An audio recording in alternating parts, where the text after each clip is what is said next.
ዛሬ ላይ በድንገት ብትጠየቁ የፓን ኢንዲያ ሱፐርስታር በህንድ ውስጥ ማን ነው ብትባሉ በእርግጠኝነት አንድ ስም ለመጥራት በጣም ትቸገራላችሁ ወይም ይከብዳቸዋል። እንደዛም ሆኖም ግን ሁሉም ሰው የሚያስበው በሰሜኑ ሳይሆን በአጠቃላይ የህንድ ካርታ ላይ በደቡብ አካባቢ መሄዳችን ማይቀር ነው ወይም የደቡብ ካምፓኒዎችን መጥራታችን ምንም ጥርጥር የለው። ይህን ጥያቄ በእርግጥ ከ2024 በፊት ቀደም ብሎ ቢጠየቅ ማንኛውም ሰው በእርግጠኝነት 90% የሚሆነው ተመልካች በአጠቃላይ ፕረባስ መሆኑን ይመሰክራልም ይናገራልም። ምክንያቱም የህንድ አክተር በፓን ኢንዲያ የተለቀቁ ፊልሞቹ በተከታታይ 6 ፊልሞቹ ያለማቋረጥ 100 ከሮር ማለፍ የቻሉ ፊልሞች ናቸው። በእርግጥ ትንሽ ገንዘብ ሰሩ ቢባሉ ደካማ የተባለ ፊልም እንኳን 400 ከሮር ማለፉ የተረጋገጠ ነው። ግን ደግሞ ከ2024 በኋላ ነገሩ ወይም ፉክክሩ በጣም እያደገና እየጨመረ ሄዷል። እናም ከበድ ብሏል። Kindly request. ስለዚህ ዛሬ ላይ ይህን ጥያቄ ራሱ ብጠይቃችሁ ከእናንተ ማለት ግማሽ የሆኑ ተመልካች አሉ አርጁን እንደምትጠሩ ምንም ጥርጥር የለውም። मैं इधर किसी के फट्टे में टांग अड़ाने को नहीं आया, राज करने के लिए आया मैं, झुकेगा नहीं። የሁለቱ በጣም ስኬታማ የሆኑ ፊልሞችን ከተባለ ባሁበሊ ሁለተኛው ክፍል 1800 ከሮር ማለፍ የቻለ ገንዘብ መስራት ችሏል። ፑሽፓ ሁለተኛው ክፍል ደግሞ 1700 ከሮር ያለፈ ገንዘብ መስራት ችሏል። ይህም ሲታይ እንግዲህ በሁለቱ አክተሮች መሃል በጣም ከባድ ፉክክር እንዳለ ግልጽ እንደሆነ ያሳያል በስራቸው ላይ። ስለዚህ በዚህ ቪዲዮ ከአንድ ኢንዱስትሪ የወጡትን ሁለት በፓን ኢንዲያ ሱፐርስታር መሆናቸውን ያረጋገጡትን ይህንን ከባድ የሆነ ውድድር ወይም ፉክክር ማን አሸናፊ ነው ማን ይበልጣል የሚለውን ጥያቄውን ወይም መልሱን ለእናንተ ተውላችኋለሁ። እኔ ዲቴይሉን ብቻ አቀርብላችኋለሁ። በዛውም በደንብ ዘርዘር አድርገን የምናየው ፓን ኢንዲያ የሚባለው ነገር ሳይፈጠር ወይም ፕሪ ፓን ኢንዲያ በሚባለው ጊዜ ላይ ከሁለቱ መሃል በጣም ትልቁ ሱፐርስታር ማን ነበረም፣ ፓን ኢንዲያ የሚለው ቃል ከመጣ በኋላ ከሁለቱ መሃልስ በጣም ትልቁ አክተር ማን ሆነ የሚለውንም እናያለን። በዛውም በመጨረሻ ደግሞ የምናየው ከሁለቱ መሃል ወደፊት በስራዎቹ ማን ነው ስኬታማ የሚሆነው ማን ዶሚኔት ያደርጋል የሚለውንም እናያለን። ምክንያቱም በቀጣይ የሚሰሯቸውን ፊልሞች ፕሮጀክታቸውን እያነሳን አንድ ባንድ ማየታችን ስለማይቀር እንደዚህ በዝርዝርና በዲቴል ማቀርባቸው ፕሮግራም እንግዲህ የሚመቻችሁ ከሆነ እንድበረታና እንድቀጥልበት ምንም የሚያስከፍል ነገር የለውም፣ ነፃ ነው። ላይክ አድርጋችሁ ጀምሩ። ቪፒኤን ብታበሩ ደግሞ ተባበራችሁ ማለት ነው። በተለይ ደግሞ አገር ውስጥ ሆናችሁ የምታዩ እንዳለ ቪፒኤን አብርታችሁ ብታዩ እኔን ደገፋችሁኝ ተባበራችሁ ማለት ነው። በመጀመሪያ ደረጃ ቀደም ያለ ስራቸውን አይት አድርገን ለማለፍ እንሞክራለን፣ ነገሩ ግልጽ እንዲሆንላችሁ። ቀደም ያለ የሁለቱም አክተሮች እንግዲህ አነሳሳቸውና አጀማመራቸውን መለስ ብለን ስናየው የሁለቱም አጀማመራቸው ሲታይ ታሪካቸው አንድ አይነት ነው የሚባል ያህል ነው። አንደኛ ሁለቱም በሳውዝ ኢንዲያ ትልልቅ ከሚባሉ የፊልም ቤተሰቦች የተገኙ ልጆች ናቸው። የሁለቱም ቤተሰቦች ደግሞ በሳውዝ ካምፓኒ ውስጥ በጣም ትልቅና ዝነኛ የሚባሉ ፕሮዲውሰሮች ናቸው። ይህ ማለት እንግዲህ ወደ ፊልም ኢንዱስትሪ ስራቸውን ይዘው ሲመጡ ወይም ዴቢው ሲያደርጉ ብዙም አልተቸገሩም አልከበዳቸው የሚባሉ አክተሮች ናቸው። እንዲያውም በኩል ሰዓት ላይ ተቀራራቢ ጊዜ ላይ ነው ወደ ሲኒማው ዓለም ወደ ፊልሙ ዓለም የተቀላቀሉት። ፕረባስ በፈረንጆቹ በ2002 ኢሽዋር በተባለ ፊልም ስራውን አንድ ብሎ ጀመረ። ግን የሚያሳዝነው ገና በመጀመሪያ ስራው ተቀባይነት አላገኘም ነበረ ወይም ፍሎፕ የሆነ ፊልም ነበረ። አሉ አርጁን ደግሞ በሌላ በኩል በፈረንጆቹ በ2003 ገንጉትሪ የተሰኘ ፊልም ይዞ መጣ። ይህ ፊልም ቦክስ ኦፊስ ላይ በጣም ስኬታማ ነበረ። ይህ ማለት ይህ ፊልም ስኬታማ ከሆነ በኋላ በጣም ብዙ አድናቂዎችን ማግኘት ቻለ በቀላሉ። ፊልሙም ስኬታማ ከሆነ በኋላ አሉ አርጁን በላይ አሪያ፣ ጉሩ፣ በእኔ የመሳሰሉ በጣም ብዙ ፊልሞችን በላይ ደረደረ። እነዚህም ፊልሞች ደግሞ በጣም ስኬታማ ነበሩ። ስለዚህ ቀላል ነው። የአሉ አርጁን አድናቂዎቹ ቁጥር ቴልጉ ላይ በጣም እየጨመሩ መሄዳቸው ቀጠለ። በዛውም ፊልሞቹ ስኬታማ እየሆኑ ሲሄዱ ታሚልናዱና ኬሬላ የሚባለው አካባቢ የስኬት ባንዲራውን ወይም ሰንደቅ ዓላማውን መትከል ቻለ። በአንድ በኩል አሉ አርጁን በላይ በስኬታማ ፊልሞቹ ስኬቱን እያስቀጠለ ሰንደቅ ዓላማውን እያውለበለበ ሄደ። በሌላ በኩል ግን የፕረባስ የመጀመሪያ የሥራ ጊዜው በጣም ቀዝቃዛ ነበረ። አንድ ሂት የሆነ ፊልም እንኳን ለመስራት በጣም ሲቸገር ነበረ። አንድ ፊልም ከሰራ በኋላ መልሶ ፍሎፕ ይሄዱበታል። ቀጥሎ ደግሞ አንድ ፊልሙ ስኬታማ ይሆናል ወይም ሂት ይሆናል። ከዛም መልሶ ደግሞ በተደጋጋሚ ፍሎፕ ይሆናል። ለመጀመሪያ ጊዜ የፕረባስ ፊልም ስኬታማ የሆነው በፈረንጆቹ በ2004 ሲሆን ከዛም በመቀጠል ደግሞ በላይ በተደጋጋሚ 2 ፍሎፕ የሆኑ ፊልሞችን ማቅረብ ችሎ ነበረ። ከዛ በመቀጠል ግን ለመጀመሪያ ጊዜ ከኤስ ራጃሞሊ ጋር ኮላብሬት ያደረገበት ፒተር ፓት የተሰኘ ፊልም ለእይታ በቃ። ይህ ፊልም ቦክስ ኦፊስ ላይ ስኬታማ ሆነ፣ ብላክባስተር መሆን ቻለ። ከዛ በመቀጠል ደግሞ የተወሰኑ ፊልሞቹ ፖራናሚ፣ ዮጊና ሙና የመሳሰሉ ፊልሞች ያን ያህል ስኬታማ ሊሆኑ አልቻሉም፣ ወደቁ ወይም ፍሎፕ ሆኑ። ይህም ማለት ስራውን ከጀመረ በኋላ በዚህ መልኩ ዝቅ እያለ እየቀዘቀዘበት ስራውን ግን ቀጥሎ እየበረታ እየሄደ ነበረ። በእርግጥ አንዳንድ ፊልሞቹ ቢላ፣ ዳርሊንግ እና ቻትፓት የተሰኙት ቴልጉ ማርኬት ላይ ጥሩ አድናቂዎችን ማግኘት የቻሉ ስራዎቹ ናቸው። ግን የሚደንቀው ነገር ከቴልጉ ማርኬት ውጭ ወይም ደግሞ የቴልጉ ፊልም ከሚታይበት አካባቢ ውጭ ፕረባስን በትክክል ለይቶና ማንነቱን የሚያውቅ ብዙ አድናቂም አልነበረውም ወይም ተመልካች አልነበረውም። አሉ አርጁን ግን በሌላ በኩል የሚገርም ጌም እየተጫወተ ነበረ። ምክንያቱም ፊልሞቹ ቦክስ ኦፊስ ላይ ስኬታማ ነበሩ። ከዛ ደግሞ በሂንዲ ደብ እየተደረጉ እንዲሁም በተለያዩ ቋንቋ ደብ ተደርገው የተለያዩ ቲቪ ቻናሎች ላይ ሳተላይት ቻናሎች ላይ እንዲታዩ መደረጉ አሉ አርጁንን አይደለም የቲቪ ቻናሎቹ ራሱ በአንድ ምሽት ሀብታም እያደረጋቸው ሄደም። የአሉ አርጁን ምሳሌ በኒ ሃፒና ጆኒ የተሰኘው ፊልሞች ሌላ አይደለም የሂንዲ ኦዲየንስ እንኳን በጣም የወደዱት ስራዎቹ ናቸው። በእርግጥ ከዛ በኋላ የፕረባስን ፊልሞች ደብ እየተደረጉ በሂንዲ የሚታይበት ቻናል ላይ ይታይ ነበረ፣ ጥሩ ገበያም ያገኝ ነበረ። እንደዛም ሆኖ ግን ፈን ቤዝ ማግኘት አልቻለም ነበር። ብዙ አድናቂ ያገኘበት ስራ አልነበረም ማለት ካሉ አርጁን አኳያ ስናየው ማለት ነው። ይህም ማለት ፓን ኢንዲያ የሚለው ቃል ከመፈጠሩ በፊት ወይም ከፓን ኢንዲያ በፊት አሉ አርጁን በጣም ትልቅ ሱፐርስታር ነበረ። ስሙ ከፍ ያለ ነው፣ ዝነኛ ነበረ፣ አድናቂ ቁጥሩም ከፍተኛ ነበረ። የሁለቱ በአጠቃላይ ስኬታማና ፍሎፕ የሆኑ ፊልሞችን እንኳን መለስ ብለን ከተባለ ከፓን ኢንዲያ በፊት አሉ አርጁን በአጠቃላይ 19 ፊልሞች ሰርቶ ነበረ። ከ19ኙ 11 ፊልሞች በጣም ስኬታማ ሲሆኑ ሌሎቹ ደግሞ ፍሎፕ ናቸው።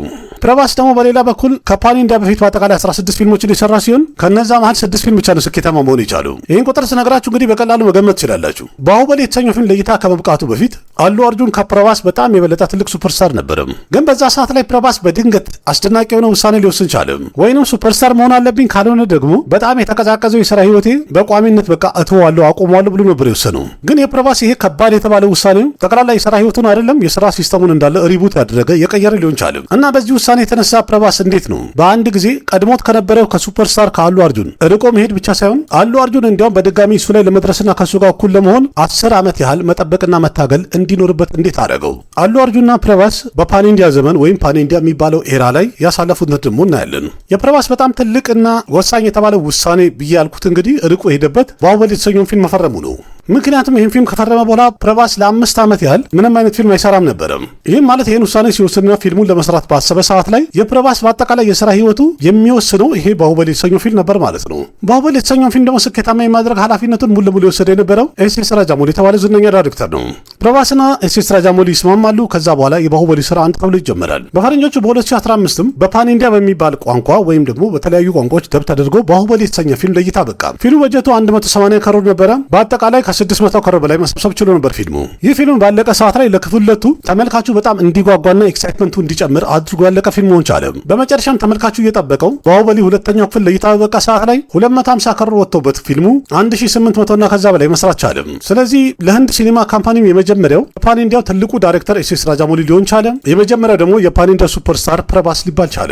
መለስ ብለን ግን አሉ አርጁን የፓን ኢንዲያ ሱፐርስታር ለመባል ያደረገውን ጉዞ ስናይ በጣም ለየት ያለና ኢንተረስቲንግ የሆነ ነገር እናገኝበታለን። አሉ አርጁን ቀደም ብሎ ምንም እንኳን በፓን ኢንዲያ የተለያዩ ፊልሞችን ባይሰራም በሂንዲ ደብ ተደርገው ለእይታ በሚበቁ ፊልሞች የተነሳ ከፕረባስ እኩል የሚባል ትልቅ ስታርደም መገንባት ችሎ ነበር፣ በሰሜኑና በሂንዲ ቋንቋ ተናጋሪዎች መሃል ማለት ነው። ስለዚህ ተመልካቹም በቲቪና በተለያየ መንገድ ደብ ተደርጎ ያዩት የነበረውን አክተር በሲኒማ በፓን ኢንዲያ አንድ ፊልም ይዞልን በመጣ ብሎ ሲጠብቅ ነበር። በመጨረሻም ጥበቃቸው በ2022 ሊያበቃ ችሏል። ምክንያቱም አሉ አርጁን ፑሽፓ የተሰኘ ፊልም በፓን ኢንዲያ ደብ አድርጎ ለሲኒማ እይታ ባበቃላቸው ሰዓት ላይ ጥበቃቸው አበቃም። ይህ ፊልም በደቡብ በኩል ወይም በሳውዝ ኢንዲያ ሚክስ ሪስፖንስ ነው ያጋጠመው። በሰሜኑ በኩል በጣም ባስደናቂ ሁኔታ በሲንግል ስክሪን ብቻ ፊልሙ ለእይታ በቅቶም እንኳን ግን ቀደም ብሎ አሉ አርጁንን በጣም ስለሚያውቁትና ስለሚወዱ ተመልካቾቹ በሰሜኑም እንኳን ስኬታማ የሆነ ሂት የሆነ ፊልም መሆን ቻለ። በፊልሙ ላይ ደግሞ የፑሽፓን ካራክተር አሉ አርጁን የተጫወተበትና የተወነበት መንገድ በጣም ሲደነቅም ነበር። ቀስ በቀስም እየታየ ፑሽፓ የተሰኘው ፊልም በዓለም አቀፍ ደረጃ የህንድ ፊልም ተመልካቾች በጣም እያደነቁት መነጋገሪያነቱን ቀጠለ። ያም ማለት ደግሞ ሁለተኛው ክፍልን ይዘው እስከሚቀርቡ ድረስ የሚጠብቀው ተመልካች ቁጥር ከፍተኛ እየሆነ ሄደ። እንዲያውም ከባሁበሊ እኩል አይፑ በጣም ከፍ እያለና ጣራ ሊነካ ቻለ። በመጨረሻም ፑሽፓ ሁለተኛው ክፍል ተሰርቶ ለእይታ በበቃ ሰዓት ላይ የባሁበሊቱን የሚያክል ያህል ቢዝነስ መስራት ችሏል፣ ወይም ስኬታማ መሆን ችሏል። 1740 እና ከዛ በላይ መሰብሰብ ችሏል። ይህም ማለት ሁለቱም በፓን ኢንዲያ ያደረጉት ጉዞ በጣም የሚመሳሰልና የሚቀራረብ ነው። ምክንያቱም ሁለቱም በፓን ኢንዲያ ሁለት ክፍል ያለው ፊልም ይዘው መጥተው ነው ዶሚኔት ማድረግ የቻሉት፣ ስኬታማ መሆን የቻሉት። ግን ደግሞ ክፍል ሁለት የሚባል ታሪክ ያለውን ፊልም ይዘው መጥተው ማንም ስኬታማ መሆን ይችላል። ስለዚህ ማን የበለጠ ስኬታማ ነው፣ ማን የበለጠ አቅም አለ የሚለውን ደግሞ ፓን ኢንዲያ የሚለው ቃል ከተፈጠረ በኋላ የሰሩትን ፊልሞች ለማየት እንሞክር።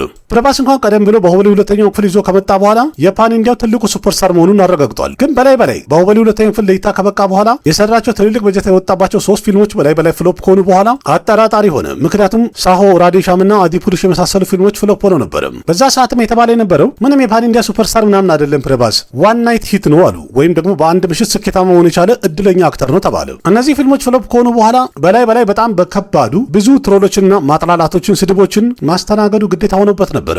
ግን እንደዚህ ላሉ ሰዎች ደግሞ ሰላርና ከልክ የመሳሰሉ ፊልሞች ስኬታማ ሲሆኑ ምን ያህል እንደተሳሳቱ ያረጋገጡ ስራዎች ሊሆኑ ችለዋል። ሰላር የተሰኘው ፊልም በጀቱ ከፍ ብሎ ከሻሩካን ፊልም ጋር ክላሽ አድርጎም እንኳን 600 ከሮር ያለፈ ገንዘብ መሰብሰብ ችሎ ነበር። ከልክ የተሰኘው ፊልም ደግሞ 1000 ከሮር ያለፈ ስራ መስራት ችሏል። ያም ማለት በቀላሉ ፕረባስ ካምባክ ማድረግ ቻለ ማለት ነው። የዛን ጊዜ ሁሉም ያለው ፕረባስ ማለት በትክክለኛው የፓን ኢንዲያ ሱፐርስታር ነው ብሎ አመኑ። በሌላ በኩል ግን የአሉ አርጁን ስናየው ፑሽፓ ሁለቱንም ክፍል ይዞ ከመጣ በኋላ ተለቅ ያለ ፓን ኢንዲያ ፊልም ለእይታ አላበቃም ወይም አለቀቀም እስካሁን ድረስ። ስለዚህ በአሁኑ ሰዓት ላይ ልክ እንደ ፕረባስ በፓን ኢንዲያ አሉ አርጁን ከዚህ ኮንሲስተንሲውን ወይም በቀጣይነት ስታርደሙን ይዞ ጠብቆ ማስቀጠል ችሏል ለማለት እንኳን አልደፈርንም። ይህም ማለት ደግሞ ከሁለቱ የበለጠ የፓን ኢንዲያ ትልቁ ሱፐርስታር ማን ነው የሚለውን ለመወሰን ገና ነን ማለት ነው። ግን አንድ የሚታወቅ ነገር አለ። እሱን ደግሞ ምንነቱን ዝርዝር አድርገን እስቲ ማለትም ከሁለቱ አክተሮች መሃል ትልቁ አክተር የተሻለ አክተር ማን ነው በትወና ያላቸውን ሁለገብነት ለማየት እንሞክር። በትወና ሁለቱንም ካየናቸው የሚሰጣቸውን ካራክተር በጣም በብቃት ይወጣሉ። የሚገርሙ አክተሮች ናቸው። ግን ደግሞ ከሁለቱ ማን ይሻላል የሚለውን ማነጻጸር ስለሆነ አንድ በአንድ እንስቲ። ቅድሚያ ፕረባስን እኒ ከተባለ ፕረባስ ቀደም ብሎም ቢሆን በስራ ህይወቶቹ ላይ በጣም ጠንካራ የተባሉ ምርጥ ፐርፎርማንሶችን ወይም ትወናዎችን አሳይቶ ነበር። እንደዛም ሆኖ ግን በጣም ጠንካራና ኃይለኛ የሚባል ትወና ብቃቱን ያየንበት ባሁበሊ ሁለተኛው ክፍሉ ላይ ነበር። ከባሁበሊ ሁለቱም ክፍል ሌላ የሰራቸውን ፊልሞች ፕረባስን መለስ ብለን ስናየው እንደ ክሪቲክሶች አባባልና በክሪቲክስ በትወና እኒው ከተባለ ዘርዝረን እንደ አክተር እንደ ተዋናይ ቀደም ካለ ስራ አኳያ በተለይ ከባሁበሊ አኳያ በጣም ደካማ የሆነ ትወና ነው ያሳየው። ሰላርን ሳይጨምር ይላሉ ብዙዎቹ። ዋና ምክንያቱ ደግሞ አንድ ያስቀመጠው ሌቭል ነበረ በባሁበሊ ፊልም ማለት ነው። ግን ደግሞ ባሁበሊን ከሰራ በኋላ ፕረባስ ፊልሞቹ በጀታቸው በጣም ከፍ እያለ ሄዶ ነበረ። እናም ብዙ ፊልሞቹን ስናይ ራዴሻም፣ ከልኪና አዲፑሩሽን እንዲያውም ለእነዚህ ካራክተሮች ከነጭራሹ ፕረባስ የሚመጥን አክተር አይደለም የሚያስብሉ ናቸው። እነዚህ ፊልሞች እችላለሁና እሰራለሁ ብሎ መፈረሙ በጣም ትልቅ ስህተት ነው። አሁን በቅርብ ለእይታ እስከበቃው ራጃ ሳብ ጭምር ማለት ነው። ይህም ማለት አክተሩ ያለው ፖቴንሻልና የሚፈርማቸው ስክሪፕቶች እንግዲህ እየተመጣጠኑ አይደሉም። ይሄ እንግዲህ ትልቅ ማኔጅመንት ያስፈልገዋል የሚባልበት ደረጃ ላይ እንደደረሰ ያሳያል። ግን ያለው አርጁን መለስ ብለን ስናየው የተለያዩ ፊልሞቹ ላይ ያለው ትወና እጅግ በጣም አስደናቂ ነው። ሁለገብ አክተር ነው። የሚተውናቸው ስራዎችና የእሱ ችሎታ ከስክሪፕቱ ጋር በጣም ይሄዳል የሚባልለት ምርጥ አክተር ሆኖ ተገኝቷል። አላቤኩ ኩቱር ሙሉ የተሰኘውም ሆነ ሁለቱንም ፑሽፓዎች ካየናቸው የአሉ አርጁን ትወና በጣም ያስደንቃል። እንዲያውም ፑሽፓ የተሰኘው ፊልም ላይ ባሳየው ትወና ሌላው ቀርቶ እንኳን ናሽናል አዋርድ ተሸልሞበታል። በእርግጠኝነት ፑሽፓ ሁለቱም ክፍል ላይ አሉ አርጁን ያሳየውን ትወና ተመልካቹ በጣም ኢንጆይ አድርጎበታል፣ ተዝናንቶበታል፣ ወዶታል የሚባል ነው። የዚህ ደግሞ ዋና ትልቁ ምክንያት ስክሪፕቱ ምናምን አይደለም። አሉ አርጁን በጣም አስደናቂ የሆነና ፓወርፉል የተባለ የትወና ብቃቱ ነው። ፑሽፓ ሁለቱም ክፍሉ ላይ የፊልሙ ታሪክም ሆነ አክሽኖቹን በፈለገ መልኩ እንከን ቢያወጡበትና እንደፈለገ ቢናገሩ የአሉ አርጁን ትወና ላይ ግን ማንም ጣቱን ለመጠቆም አቅም አለው የሚባል እህል አይደለም። ስለዚህ እንደ አክተር ስናየው ብዙ ክሪቲክሶች እንደሚስማሙት ከሆነ አሉ አርጁን ከፕረባስ በትወና ይበልጣልም ይሻላልም ይላሉ። እናንተ ምን ትላላችሁ? ስታር ደግሞ ከፍ ቢልም ፕረባስ ደግሞ በትወናም ከአሉ አርጁን በልጦ ለመሄድና የተሻለ ሆኖ ለመገኘት የተለያዩ ለየት ያሉ ፕሮጀክቶችን እየፈረመን ያሉ በአሁኑ ሰዓት ላይ። ስለሱም እንግዲህ ቀጥለን እናወራለን። ሁለቱም ደግሞ በቀጣይ ስለያዛቸው ፕሮጀክት አንድ በአንድ ተራ በተራ ለማየት እንሞክራለን። ያም ቀጣይ ስራቸው እንግዲህ በደንብ የሚያሳየን ሱፐርስታርነቱን በደንብ አስቀጥሎ ወደፊት በሲኒማው ላይ ማን ዶሚኔት ያደርጋል፣ ማን የበለጠ ስኬታማ ይሆናል የሚለውን እርግጠኛ ሆነን ባንናገርም ግን የሚሰጠን ፍንጭ ስላለ እሱን ለማየት እንሞክራለን። የሁለቱም ቀጣይ ፕሮጀክታቸውን በንጽጽር እንይስቲ። ሁለቱም በቀጣይ ይዘዋቸው የሚመጡ ፊልሞችን ተራ በተራ እኒ ከተባለ ስራዎቻቸው በአጠቃላይ በፓን ኢንዲያም ሆነ በቴልጉ በአጠቃላይ በዓለም አቀፍ ደረጃ ፊልሞቹ በትንሹ ከ600 እስከ 700 ከሮር ይሰበስባሉ የሚባሉና የሚገመቱ ናቸው። ከነዛ መሃል ደግሞ የተወሰኑ ፊልሞች ከ1500 እስከ 2000 ከሮር አካባቢ የመሰብሰብ አቅም አላቸውም ተብሎ ይገመታል። የፕረባስ ቀጣይ ፊልሞችን በጣም ስኬታማ እንዳይሆኑ እንግዲህ ትልቅ እንቅፋት የሆነው በዚህ ዓመት ለእይታ የበቃው በራጃ ሳብ የተሰኘው ፊልም ነው።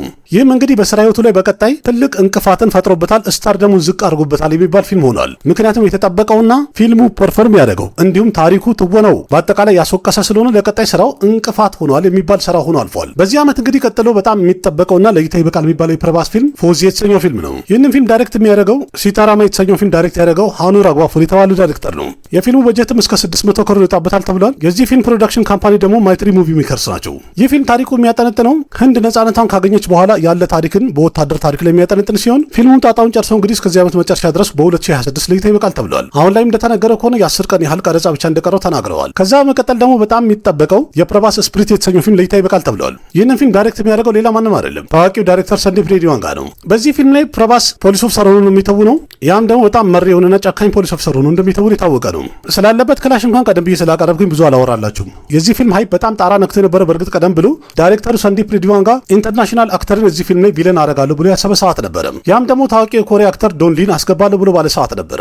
ይህ አክተር እንደሚታወቀው በዓለም አቀፍ ደረጃ በተለያዩ አክሽን ፊልሞች ላይ ይታወቃል። ሰላር የወጣ አካባቢም ደግሞ ይህ አክተር ራሱ ኢንስታግራም ላይ ሰላርን አድንቆ ትዊት አድርጎ ነበረ። ስፕሪት የተሰኘው ፊልም በቀላሉ 1500 ከሮር የሚያልፍ ፊልም ነው ተብሎ እየተመሰከረለት ነው ያለው ገና ካሁኑ።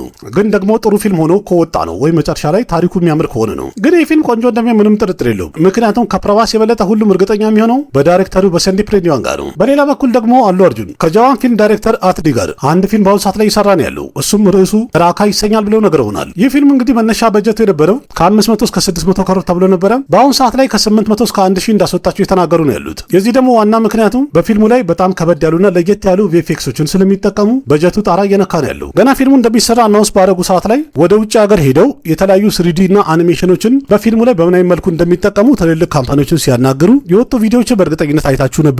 ያም ደግሞ የፊልሙን ሃይፕ በጣም ጣራ ሰቅሉታል። ከአሉ አርጁን ሌላ በዚህ ፊልም ሴት መሪ ተዋናይ ደግሞ ዲፒካ ፓዱኮን ናት። ስፕሪትን ትታሷ ይህን ፊልም ለመስራት ተወስናለች። ከዛ ሌላ ምኖራል ታኩርና ጃንቪ ካፑርም እዚህ ፊልም መሪ ተዋናይ ናቸው። ይህ ፊልም በእርግጠኝነት ከ1500 ከሮር በላይ በዓለም አቀፍ ደረጃ እንደሚሰበስብ የተረጋገጠ ፊልም ነው። ምክንያቱም ዳይሬክተሩ አትሊ ቀደም ብሎ ቦክስ ኦፊስ ላይ 1100 ከሮርና ከዛ በላይ መሰብሰብ ችሎ ነበር ፊልሙ ጀባን በተሰኘው ፊልም ማለት ነው። ቀጥለን ደግሞ ሁለቱም በቀጣይ ሲኩዌል የሚባሉ ወይም ቀጣይነት ያላቸውን ፊልሞች ታሪካቸውን በድጋሚ ይዘው የመጡ ነው ያሉት። በአንድ በኩል ፕረባስ ሰላርቱ አለው። ይህ ፊልም ካለቀ ከተሰራ እስከ 2027 መጨረሻ ድረስ ይሰራል ተብሎ ይገመታል። ፐርሻንሊን ይህን ፊልም በመስራት ድራገን የተሰኘው ፊልም ጣጣውን ከጨረሰ በኋላ ፊቱን ያዞራልም ይሰራዋልም ተብሎ ይጠበቃል። ይህ ፊልም ሃይፑ በጣም ጣራ እንደሚነካ ምንም ጥርጥር የለው በሚሰራ ሰዓት ላይ። ሰላር በእርግጥ ሲኒማ ላይ ለእይታ በበቃ ሰዓት ላይ የተጠበቀበትን ያህል ባይሰራም በክላሽ የተነሳ ኦቲቲ ፕላትፎርም ላይ ከተለቀቀ በኋላ ግን ተመልካቹ በጣም ወዶታልም አፕሪሼትም አድርጎታል።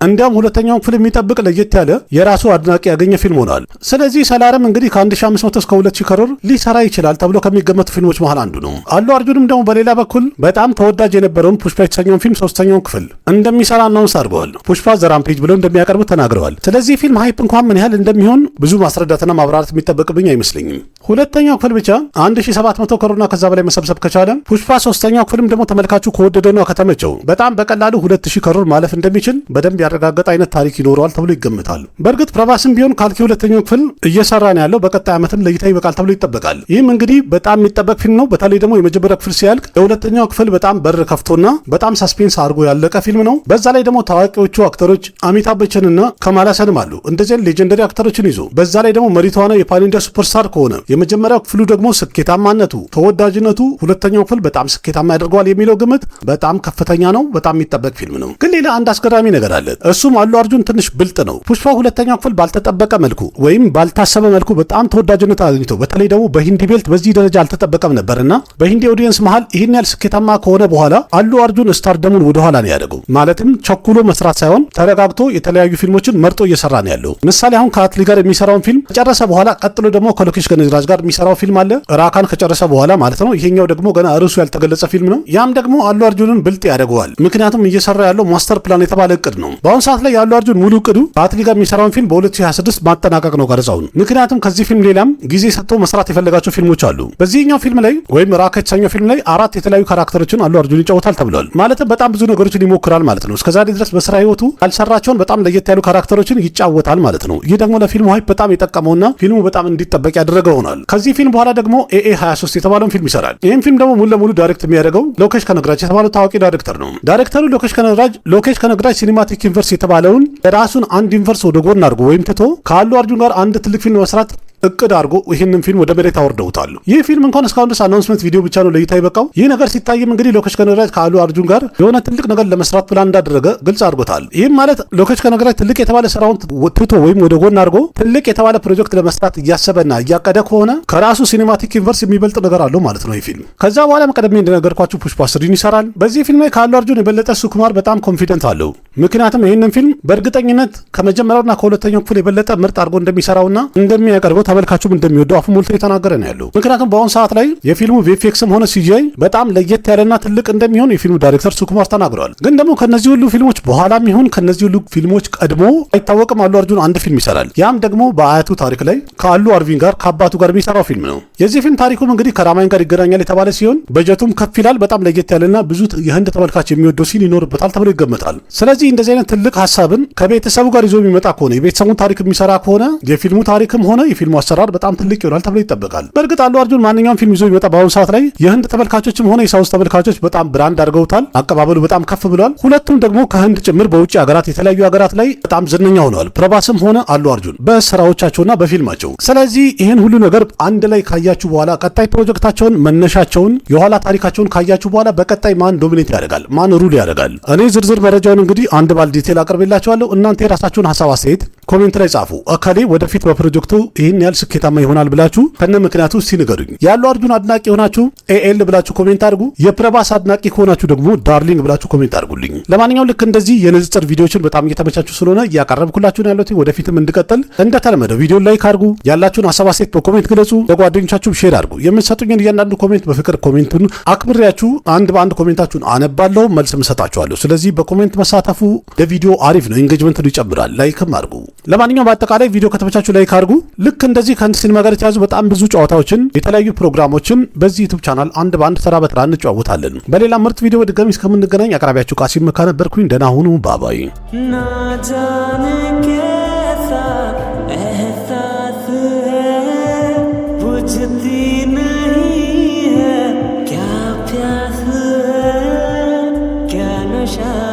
प्यार का मुझ पे सनम छाने लगा, कोई न जाने क्यों चैन होता है, क्या करूँ हाय कुछ कुछ होता है, क्या करूँ हाय कुछ कुछ होता है।